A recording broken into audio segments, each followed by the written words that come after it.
Today you are about to watch a video entitled Task Management Training for Recognition, Prioritization, and Decision-Making for the SRNA in Airway Obstruction during MAC Anesthesia.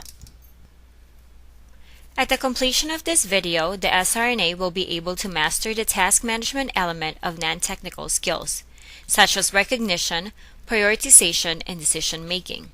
The SRNA will be able to distinguish whether the patient is in light sedation, moderate sedation, or deep sedation.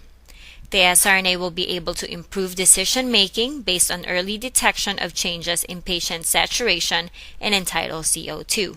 And lastly, the SRNA will be able to prioritize intervention necessary when airway obstruction develops during monitored anesthesia care or MAC anesthesia. Non-technical skills are defined as the cognitive, social, and personal resource skills that complement technical skills and contribute to safe and efficient task performance. The common non-technical skills that are important for safe operations in high-risk organizations such as anesthesia include situational awareness, teamwork, task management, and decision-making. This video simulation trainer intends to instruct the viewer on the skills of task management via examples of an airway obstruction during MAC anesthesia. Video-assisted simulation training improves anesthesia trainees' non-technical skills by demonstrating common anesthesia scenarios while applying relevant knowledge and crisis management skills. This enhances the trainees' encoding, storage, and retrieval of learned information. In order to prepare for MAC anesthetic, gather all the essential equipment. The basic airway management equipment for MAC anesthesia are source of oxygen, nasal cannula, face masks such as venti, rebreather, or non-rebreather mask, tongue blade, oral and nasal airways, ambu bag, suction, standard monitors including oxygen saturation, end-tidal CO2, EKG, respiratory monitor, and blood pressure. Always have an advanced airway equipment and semi-closed circuit ready. The definition provided serves as the reference that can be used as a guide and may be modified depending on the individual practice circumstances during MAC anesthesia. Referring to the table above, let's start with minimal sedation. Patient will show normal response to verbal stimuli such as spontaneously opening his or her eyes when calling the patient's name. Airway, spontaneous ventilation, and cardiac functions are unaffected. If a patient is moderately sedated, purposeful response to verbal and tactile stimulations can be noted. These includes illicit response when tapped on the shoulder. Airway requires no intervention. Spontaneous ventilation is adequate with stable cardiac function.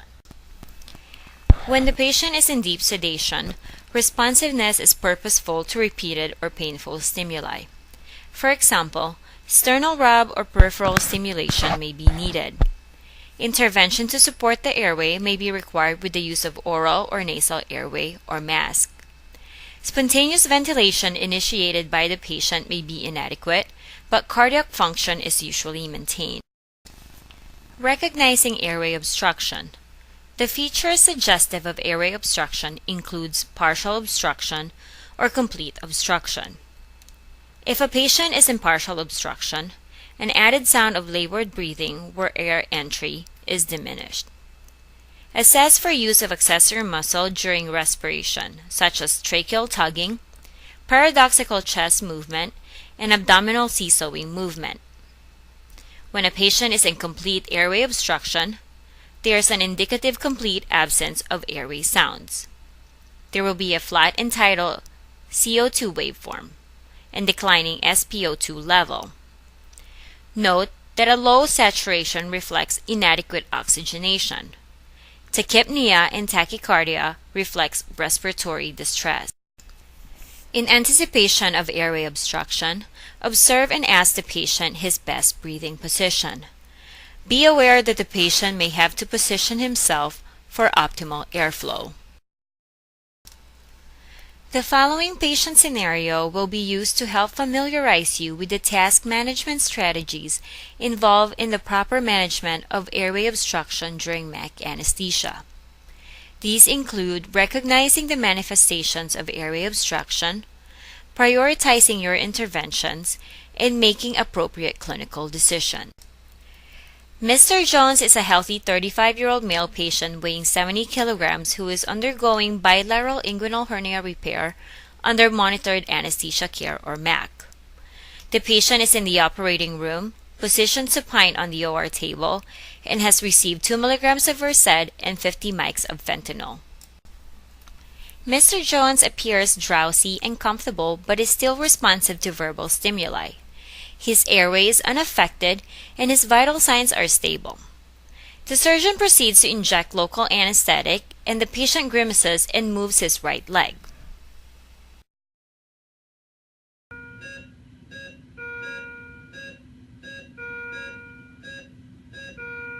Injecting local.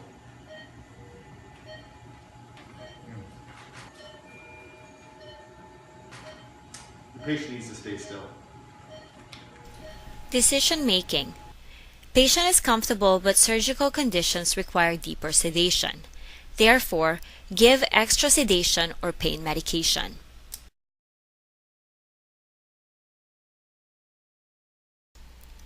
An additional 50 mics of fentanyl has been given and a propofol drip is infusing at 75 mics per kg per minute.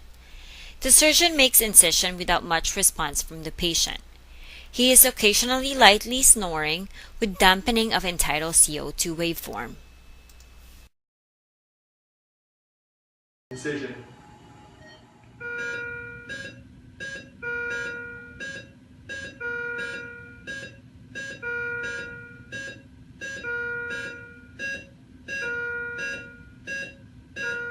Recognition. Patient's responsiveness is purposeful to verbal and tactile stimulation. Lightly snoring, but no required airway intervention is needed at this time. He is adequately ventilating and maintaining cardiac function at this moment. Sedation level is providing optimal surgical conditions at this time. Your prioritization is to anticipate any needed airway intervention.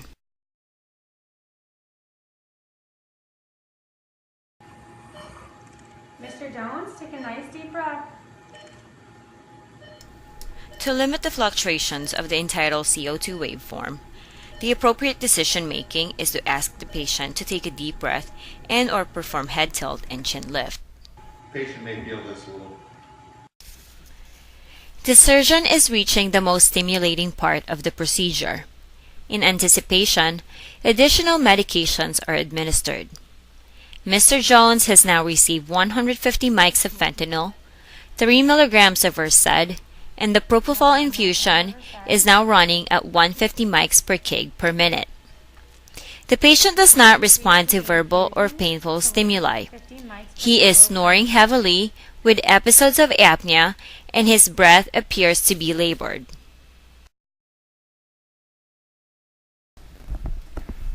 The patient is possibly oversedated. Thus, you must prioritize to maintain his airway as it requires escalating level of intervention.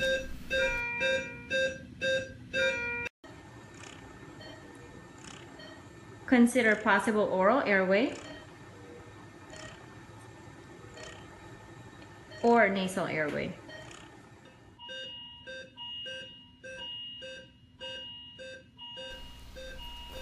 The entitled CO2 waveform is now completely flat, and Mr. Jones' oxygen saturation is beginning to drop below 92%.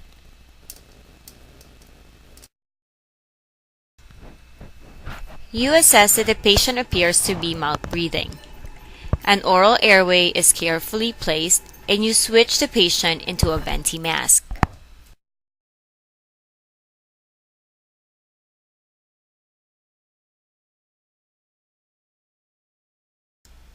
Due to continued airway compromise, you administer oxygen provided through bag mask ventilation in order to assist Mr. Jones' ventilation. And the propofol infusion is significantly reduced. The dose from 150 mics per kilo per minute to 50 mics per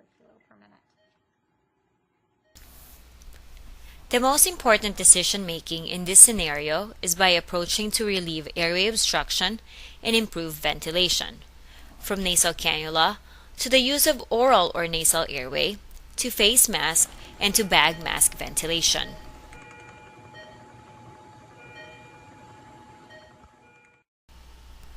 To recap the key points of this video training, when the level of sedation of the patient is minimal, it is important to recognize when the patient starts to become drowsy, when the patient is finally comfortable, and or when the patient is responsive to verbal and painful stimuli. The appropriate action when the patient is minimally sedated is to balance the patient's comfort level based on surgical requirements. When patient's level of sedation is moderate, it is important to recognize the patient's purposeful response to verbal and or light response to painful stimuli, light snoring, and dampening of entitled CO2. The appropriate action when the patient is moderately sedated is to ask the patient to take a deep breath and perform head tilt and chin lift. And lastly, when the patient's level of sedation is deep, it is important to recognize that the patient will have no response to verbal and or painful stimuli. There will be snoring with episodes of apnea, labored breathing, mouth breathing, and low oxygen saturation. The most appropriate action when the patient is in deep sedation is to provide jaw thrust, possible insertion of oral or nasal airway, consider using face masks such as venti, rebreather, or non-rebreather mask, or even bag mask to assist ventilation. If the following intervention does not immediately improve the patient's oxygenation and ventilation, or you do notice hemodynamic changes, always call for help. Done. Actually, I don't want to pull any of this stuff off. You guys take it off. We'll do it. Good job. Tim will take off the stickers. Actually, I might want water to